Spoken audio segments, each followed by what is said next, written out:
பொன்முடியை பார்த்து கேட்கிறேன், முதலமைச்சரை பார்த்து கேட்கிறேன், எத்தனை முறை சட்டமன்றத்தில் உங்கள் கண்ணில் விரல் விட்டு ஆட்டினான் வேல்முருகன்?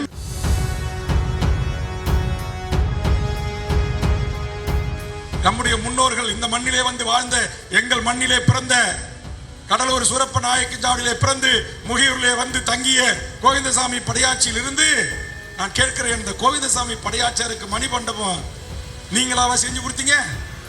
பொன்முடியை பார்த்து கேட்கிறேன், முதலமைச்சரை பார்த்து கேட்கிறேன், எத்தனை முறை சட்டமன்றத்தில் உங்கள் கண்ணில் விரல் விட்டு ஆட்டினான் வேல்முருகன்?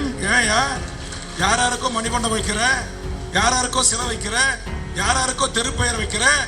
இந்த மண்ணில் திமுக என்கிற மாபெரும் அரசியல் பேரியக்கத்தை உருவாக்கிய மாபெரும் தலைவர்களான கோவிந்தசாமி படையாட்சிக்கு எங்கே மணிமண்டபம் என்று கேட்டேன்.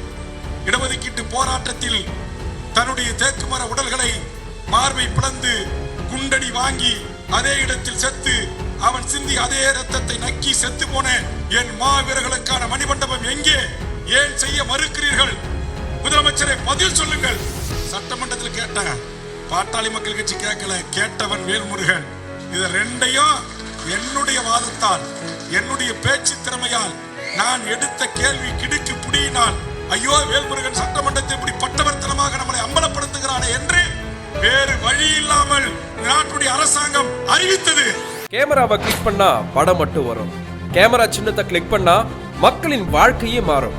நம்ம ஓட்டு, நம்ம தீர்ப்பு, நம்ம உரிமை, நம்ம தலைவர் வேல்முருகனின் வெற்றி, நம்ம வாழ்வுரிமைக்கான வெற்றி. உங்கள் பொன்னான வாக்குகளை கேமரா சின்னத்துல ஒரு கிளிக் பண்ணுங்க.